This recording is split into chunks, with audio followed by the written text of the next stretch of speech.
son aquellos que promueven ideas como el matrimonio homosexual, los que firman este proyecto de ley, ¿no?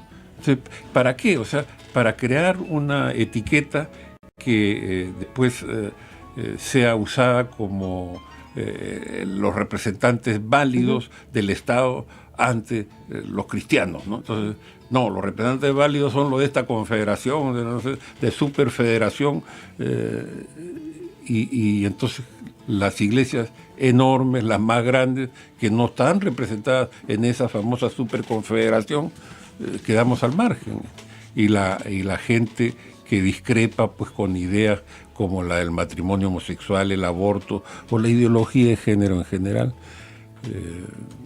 quedamos al margen de la relación esta con el Estado, ¿no? O sea, están creando una situación artificial, artificiosa, para dar cumplimiento a estos mandatos de la Organización de las Naciones Unidas, en las que ven pues a las religiones como el mayor obstáculo en la pretensión por imponer, por ejemplo, la ideología de género en el currículo escolar, ¿no? En el currículo de los niñitos, ¿no?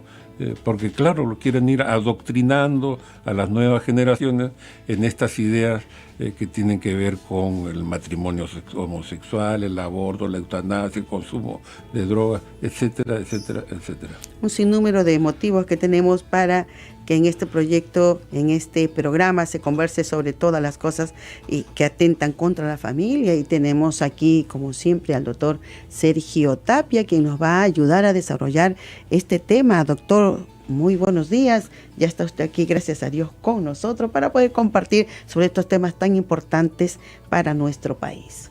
Muy buenos días, hermana. Muy buenos días, don Francisco, y a través de ustedes, buenos días a todos los radioescuchas de Betel Radio. Efectivamente, la ley de libertad religiosa que se dio hace varios años, en el año 2010, regulaba de una forma prudente el ejercicio de la libertad religiosa, que no es porque la Constitución nuestra lo diga, ni porque lo digan los tratados de derechos humanos, sino surge de la propia naturaleza del hombre. El ser humano tiene conciencia de ser criatura, porque no se explica que hayan tantas fuerzas por encima de él de las cuales depende su vida. Y esas fuerzas no tienen otra explicación que un creador superior a la criatura. Y en consecuencia surge así la idea de la religión, la idea de creer en algo trascendente. Por eso es que es interesante subrayar lo que dice el segundo párrafo del primer artículo de la ley vigente de libertad religiosa. Dice, luego de decir que el Estado garantiza el derecho fundamental de toda persona a la libertad de religión, dice, el ejercicio público y privado de este derecho, o sea, la libertad de religión, es libre y tiene como único límite la protección del derecho de los demás al ejercicio de sus libertades públicas y derechos fundamentales. ¿Cuál es el primer derecho fundamental de un ser humano? A nacer, a la vida. ¿Y por qué no le ponemos este mismo único obstáculo a las ideologías? Con eso estaría muerta la ideología de género. Porque la ideología de género, entre otros de sus extremos, promueve el aborto. O sea, a la religión le piden que no se exprese contra los derechos fundamentales. Y el derecho fundamental, primero, es la vida. Y sí pueden haber ideologías que promueven proyectos de ley en el Congreso y que no atiendan este derecho. ¿Por qué se le exige a las religiones y no a las ideologías? ¿No todos somos iguales? Así es. Este párrafo que usted ha leído, doctor, si bien es cierto, está aquí, para muchos no puede tener tampoco la misma implicancia que uno le quiere dar de acá, pero es necesario informarse.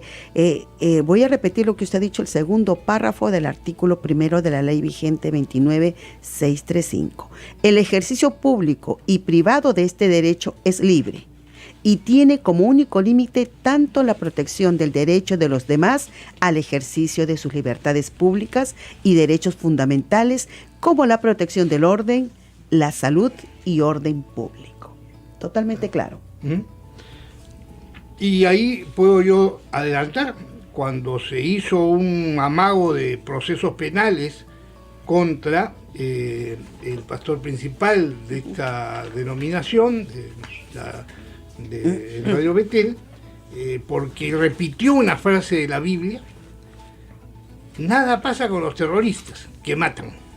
Pero bastaba que la Biblia diga algo de principio moral para que ya el mundo se venga abajo para estos hipócritas. Es importante entonces destacar que estamos en una confrontación de ideas, pero en esta confrontación de ideas, la libertad de pensamiento, la defensa de la moral, la libertad religiosa frente a las ideologías, en este enfrentamiento, si bien la verdad está del lado de la libertad religiosa, porque Dios es la verdad, sin embargo, en el aspecto humano requiere algo importante: la fortaleza. Que nuestros enemigos no sean más fuertes que nosotros. Y eso es una virtud que no depende de Dios, sino de que nosotros la podamos cultivar en esta lucha.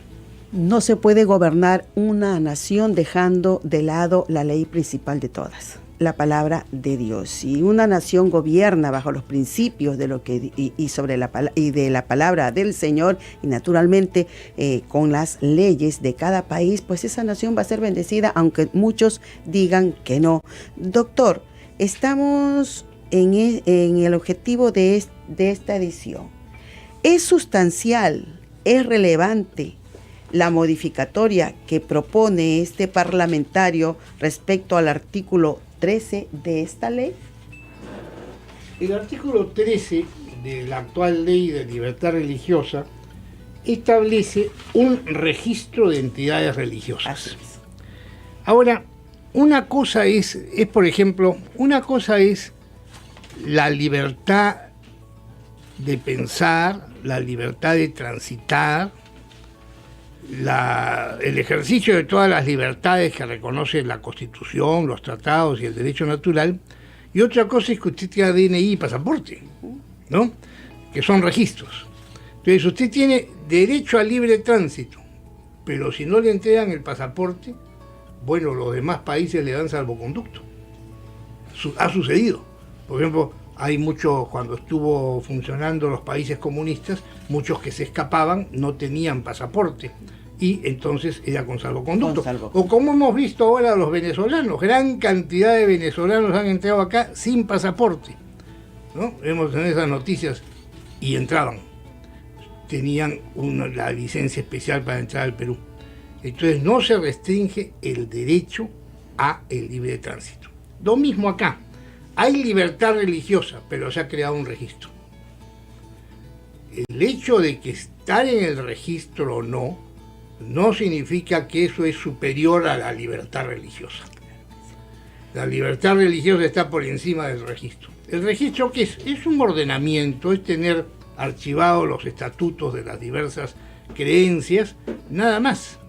Pero no se subordina la libertad religiosa hasta el inscrito de registro. Sí, pero yo no creo que nada más, o sea, yo creo que hay más, o sea, detrás de modificar estas normas y repito, insisto, o sea, lo que se busca es algo así como que el Estado, el gobierno, crea, ¿no?, un interlocutor válido para después validar decisiones como esto de introducir la ideología de género en el currículo escolar, ¿no? Van a decir, no, los cristianos que están representados por la confederación, superconfederación de iglesias cristianas, que acá están registrados y está el nombre, ellos nos respaldan, ¿no? Y lo respaldan 4 gatos, ¿no? Porque al final las religiones mayoritarias seguramente que no van a estar ahí en ese registro. Y otra cosa a subrayar en ese artículo 13, que hasta ahora está vigente, es que dice que la finalidad del registro es para que las entidades religiosas tengan facilidad con sus relaciones con el Estado. Porque hay que entender lo siguiente, ¿no? Es una cosa diferente. La libertad religiosa es de la persona. El ejercicio del culto es de una comunidad.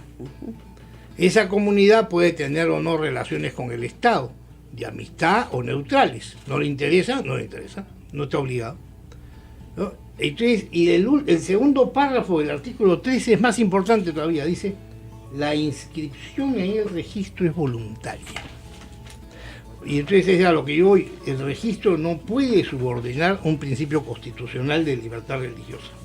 Yo puedo tener mis creencias religiosas sin estar inscrito en ese registro.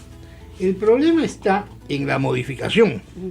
En lo que pretende esta propuesta de ley, que suprime este primer párrafo que hemos leído a partir de la vigencia de la presente ley y que concluye con facilitar sus relaciones con el Estado. Suprime las primeras hasta la personería jurídica civil, doctor Tapia. Artículo 13. El artículo 13, en el proyecto modificatorio que está presentado en el Congreso desde el 13 de septiembre, modifica ese artículo primero suprimiendo el primer párrafo. Así es. Y luego agregando un párrafo al final, que es la creación de federaciones o confederaciones. En ese sentido, pero permanece la idea de que el registro es voluntario. Entonces, en realidad era, digamos, una repetición ociosa decir que las federaciones o las confederaciones se inscriben, porque ya en la ley estaba en el artículo 5 que las confesiones pueden hacer alianzas entre sí. Justamente para facilitar sus relaciones con el Estado. Para que algunos que no lo puedan entender es como lo siguiente: si somos contribuyentes, vivimos en San Borja, por así decirlo, uno es contribuyente, paga todos sus tributos a la Municipalidad de San Borja. Usted tiene derecho a reclamarle al municipio por lo que paga. De repente no está su zona bien limpia, usted tiene el derecho de reclamarle. Pero sería mucho más fácil si usted está inscrito en una asociación y esté dentro de la participación ciudadana para que puedan hacer llegar todas sus peticiones a la municipalidad. ¿Me equivoco, doctor? Así es. ¿Así es? ¿Me equivoco o estoy en lo correcto? No se equivoca, es correcto. Es de alguna manera para que pudieran entenderlo, ¿no? Es así como lo he podido de alguna manera entender para algunos que pueden decir que no entiendo de qué se trata esto, ¿no? Ahora, la pregunta era, ¿es sustancial? No. No, perfecto. Queda igual con el registro de entidades. Solamente ha habido un cambio de palabras. Pero, doctor, o sea, un poco copia la estructura sindical. ¿Se acuerda, don Francisco, que cuando existían antes los sindicatos con mucha vida, en los años 60, 70, el sindicato era para un centro de trabajo? Los sindicatos podían hacer federaciones, por ejemplo, la Federación de Metalúrgicos. O de empleados bancarios. La Federación de Empleados Bancarios. Esa es la más famosa. Eran poderosos porque eran sindicatos fuertes y hacían, cuando se unían, federaciones fuertes. Y luego hacían confederación, ¿no? La CGTP, por ejemplo, que era de los comunistas, la CTP de los apristas, y otra que creó Velasco, ¿se acuerda usted? La CTRP o una cosa así. Central de Trabajadores de la Revolución Peruana. CTRP. Así es, CTRP. ¿No? Sí, me está haciendo acordar del derecho laboral de esa época. De Velasco la tierra es de quien la trabaja, doctor, ¿se acuerda? Sí. Entonces, no comerá más de no. Eso. Bueno, y han copiado un poco la estructura de eso. Entonces es una organización, una denominación que se puede unir con otras, federación, y a su vez con otras federaciones, y hace la confederación. Una estructura sindical. Yo le hubiera puesto estos nombres más cercanos a la idea de que es diferente, ¿no? Un sindicato que comunidad de creyentes. Más o menos estamos haciendo la comparación. Pero es la comparación lo cual, para... claro, Sí. desnuda, no revela que el que está detrás de la redacción de este proyecto es alguien que milita por esas corrientes, ¿no? Se le salió. Pero los que firman son los congresistas que impulsan proyectos como el aborto, como el matrimonio homosexual, ¿no? Son exactamente esos, ¿no? Lo que firman este Sí, proyecto. Tan preocupados ellos por las religiones, ¿no? Sí. Porque claro, son las religiones las que se oponen al aborto, al matrimonio homosexual, en fin. Don Francisco, vamos a seguir conversando, pero es momento de dar una breve pausa para poder retornar con las redes sociales, que también tenemos información importante al respecto, así que retornamos. Ya volvemos con Defendamos la Familia.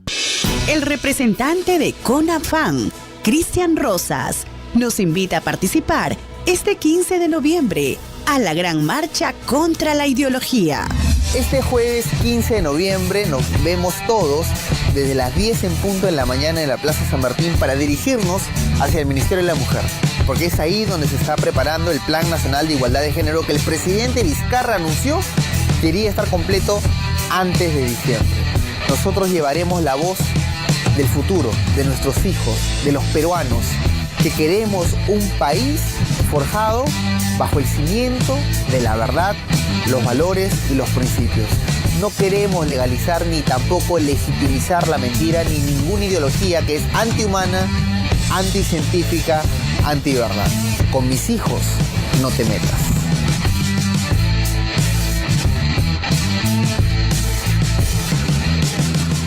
Continuamos con Defendamos la Familia.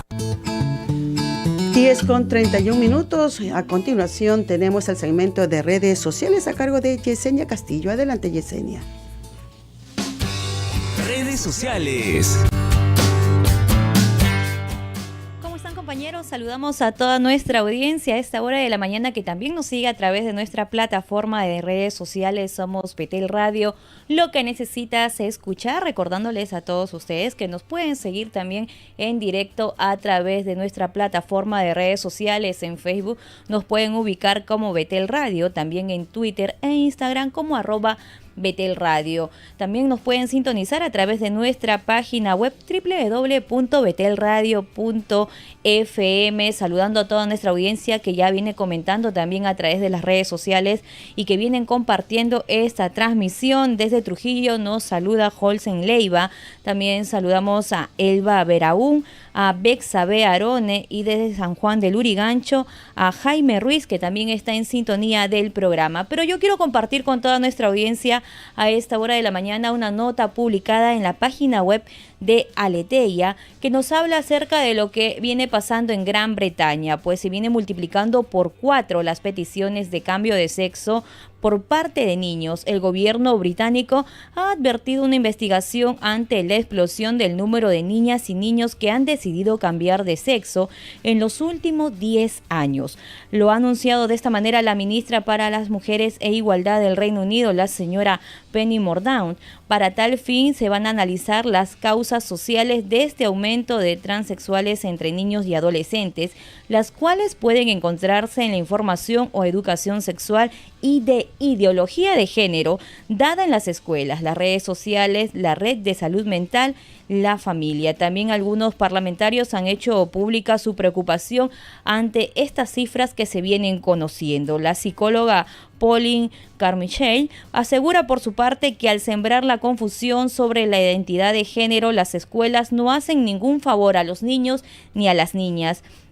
Añadió también que el género es un tema complejo y que a los niños solo se les debe enseñar sobre esto en la escuela de una manera apropiada para su edad. En Gran Bretaña han hecho también el ensayo de dar a conocer y no pocas veces promover la ideología de género en las aulas, con el resultado de un incremento exponencial, y no se sabe hasta dónde llegará con esta situación de solicitudes de cambio de sexo por parte de niños y niñas. Se les ha descontrolado este tema al gobierno de Gran Bretaña y realmente ahora están preocupados porque no saben cómo arreglarlo. Esta nota ustedes las pueden encontrar en la página web de Aleteia, que pues nos muestra una situación que ahora preocupa al gobierno de Gran Bretaña, que en su momento impuso también pues la ideología de género en las escuelas. Y recordando, don Francisco y hermana Ruth, a toda nuestra audiencia, que los padres son los que tienen el derecho de educar a sus hijos conforme a sus principios y valores. Por esto, este 15 de noviembre todos estaremos unidos en la Plaza San Martín a partir de las 10 de la mañana para decir: con mis hijos no te metas, ideología de género no va. Totalmente de acuerdo. Usted, padre de familia que debe estar escuchando este programa, ¿se va a quedar con los brazos cruzados? ¿Va a permitir que sus hijos estén por este mismo camino como están los países europeos? No, tenemos que defender los valores, los principios y, por supuesto, en pie de lucha y defender la familia. ¿Qué dice usted, doctor Tapia? Exactamente. El tema es y pasa por cuanto es cierto que hay que regular la vida de las personas y que el ejercicio de los derechos hay que ordenarlos. Como por ejemplo, cuando uno va por la calle y va a subir una escalera, ya cada vez se va imponiendo vaya por la derecha, como los autos, ¿no? Vaya por la derecha, para que no se crucen las escaleras las personas. Los vehículos, también nosotros vemos que el caos de Lima es porque nadie obedece a las reglas. Hay reglas, pero hay reglas, ¿no? Hay que parar en la luz roja, unos creen que en la luz roja es para pasarla. Hay que parar en la verde y como ya uno sabe que los otros no la van a respetar, entonces mejor para en la verde y mira bien y pasa. Entonces hemos cambiado lo que no debe ser. Hemos cambiado lo que las leyes dicen. Pero entonces en la libertad, en el ejercicio de la libertad religiosa, en el ejercicio del pensamiento libre, en el ejercicio de tener una moral y de creer en Dios, hay una regulación, ¿no? Y esa regulación es, de acuerdo al artículo 50 de la Constitución, todas las confesiones religiosas pueden buscar formas de colaboración con el Estado. Por ejemplo, ¿cuál es la forma de colaboración más típica con el Estado? Que en un colegio estatal, donde está, creo que 1 hora o hasta 3 horas por semana, no recuerdo bien, en el currículum determinado de que se enseña religión, las confesiones religiosas hagan un convenio con el Estado para cubrir con profesores para la enseñanza de su religión a las familias que profesan esa religión en ese colegio. Eso, por ejemplo, es un convenio con el Estado. ¿Y qué pide el Estado? Lo que pide el Estado es que se inscriban en un registro que lleva el Ministerio de Justicia, porque el Ministerio de Justicia, clásicamente desde que se fundó la República, antes se llamaba Justicia y Culto, ¿no? Siempre ha sido el Ministerio que ha llevado el registro de las entidades religiosas. Ahora, otra cosa es meterse en la manipulación de este ejercicio, ¿no? Que es lo que vemos en los proyectos de ley que se han presentado. Entonces, por ejemplo, yo pienso que al existir, así como existe una asociación, una empresa, al existir una entidad religiosa constituida, formada e inscrita, si por ejemplo diversas denominaciones que trabajan en la selva quieren hacer una federación para unir esfuerzos, usted sabe lo difícil que es viajar en la selva, entonces en lugar de que cada una se compre una lancha, compra una lancha en común y la lancha lleva colectivamente a los misioneros. Entonces, para eso hacen un convenio y el convenio puede hasta que hacer una federación. Hay una confusión de creencias porque cada una de las denominaciones tiene su propia creencia, su propia identidad, sus propios principios. Todos creen en Cristo, pero acentúan determinadas enseñanzas o tienen un estilo propio de asumir a Cristo. Entonces, en ese sentido, la federación no cambia a cada una de las denominaciones, sino tienen un fin propio. Por ejemplo, en el quedado, que haya una federación de entidades religiosas que trabajan en la selva para el transporte en los ríos, que es tan difícil y tan dificultoso y tan problemático. Eso sí, pero para eso hay necesidad de inscribirse en el Ministerio de Justicia. Eso está en la libertad. Es como, por ejemplo, las empresas. ¿Qué fin tienen las empresas? Producir bienes. Unos producen minerales, otros producen refrigeradoras, otros producen lápices.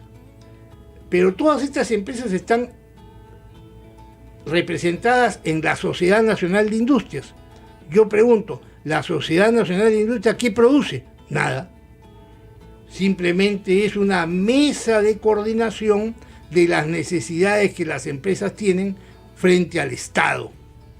Entonces no hay que confundir la empresa con la corporación, la federación que las representa, como también acá la idea de que se pone en el proyecto de ley que la federación y las confederaciones son para que las entidades puedan desarrollar sus fines. No, las entidades tienen sus propios fines.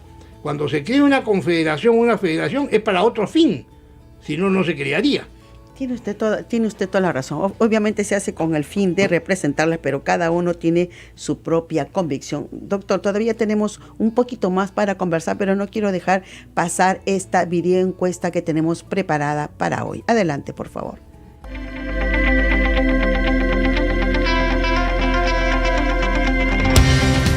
El congresista Moisés Guillapianto, a través del proyecto de ley número 3355, pretende modificar los artículos 5, 6, 13, 14 y 15 de la ley 29635, Ley de la Libertad Religiosa. Ante ello salimos a las calles a conocer qué es lo que opina el público. ¿Cree usted o está de acuerdo de que las iglesias deberían de seguir siendo autónomas? Creo que como está ahora deben de seguir funcionando, ¿no? Como sigue su rubro actualmente. Bueno, eso sí depende de cada uno, pues, hermano, ¿no? Depende de los grupos, depende de las personas, ¿no? Eso, ¿quién se puede meter con las iglesias, pues, hermano? Para todo tiene que haber libertad de expresión, libertad de prensa, libertad de religión, de todas esas cosas. Lógico, claro. Toda religión, toda política religiosa tiene su iglesia, hay que respetar. Yo soy como católica, yo respeto a mi iglesia católica.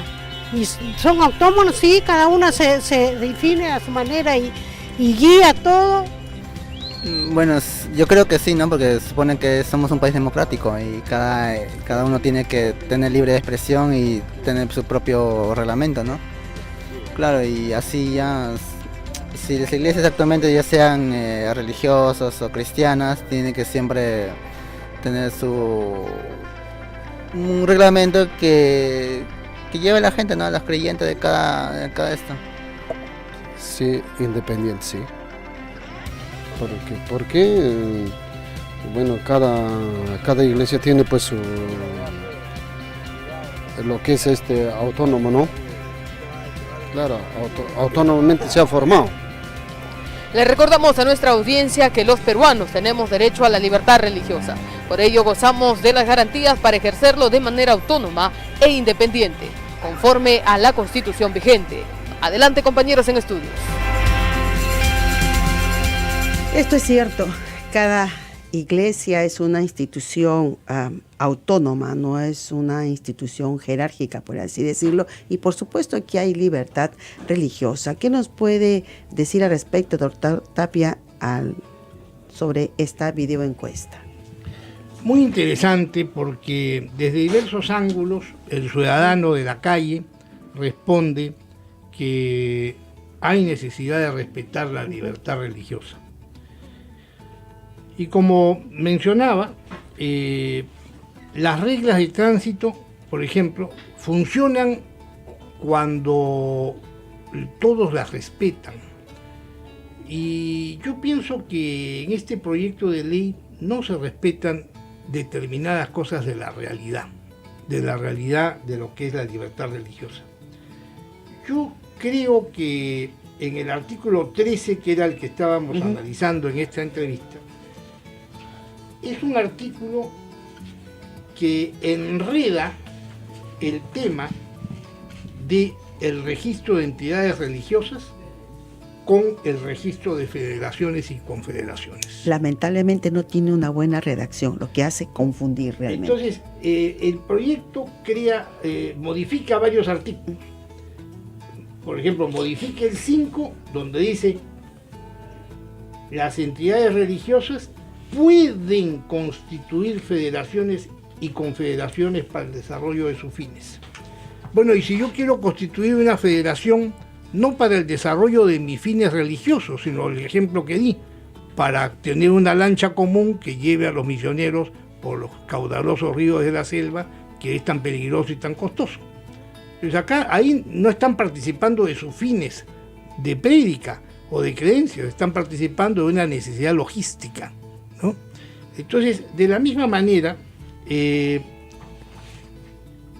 cuando de ahí toma el artículo 13, dice, las federaciones mencionadas en el artículo 5, que es lo que él modifica, el proyecto modifica, dice, tendrán una sección para inscribirse en el registro. Mire, no hay necesidad, si la idea es que las entidades religiosas, las iglesias, las denominaciones, son la comunidad de creyentes, y más bien la federación es la organización de esas entidades, de esas organizaciones de creyentes, y la confederación es la organización de las federaciones, esas no realizan el fin de la denominación. Son, ¿no? Como por ejemplo, un colegio tiene su equipo de fulbito. Ese equipo de fulbito se inscribe en una liga con los equipos de fulbito de otros colegios para hacer deporte, ¿correcto? Así pueden intercambiar, jugar entre varios equipos. Hay que confundir al colegio con su identidad, con su nombre y con su fin, que es la educación, con un encuentro deportivo con otros colegios, son dos cosas distintas. Totalmente. ¿No? Ese es un aspecto deportivo compartido con otros colegios, no tiene nada que ver. Así funciona una federación o confederación. Son cosas que se comparten y a veces hasta menores e insignificantes con relación a la esencia de una entidad religiosa. Entonces no necesitan ser inscritas en este registro. Basta el registro de la entidad religiosa. Que si esa entidad religiosa hace convenios de colaboración con otras, puede hacerlos, pero no tiene necesidad de inscribirlos. Ahí hay una mala comprensión, una falta de cultura de lo que significa estos temas. Usted decía que antes teníamos el Ministerio de Justicia y Culto, ¿no? Ahora solo nos quedamos con justicia. El culto ya lo dejaron a un lado. Ya tiene otra denominación. Con ministros sin culto. No tanto así. Sin duda que hay mucho más que conversar, don Francisco y doctor Tapia, pero ya tenemos que concluir y gracias a Dios que tenemos este medio de comunicación y mañana, si Dios así lo permite, estaremos retornando para poder conversar de esto y muchas cosas más. Y doctor Tapia, muchas gracias como siempre por estar con nosotros. Don Francisco, nos despedimos hasta el día de mañana. Con permiso. Porque nuestros principios y valores no son negociables.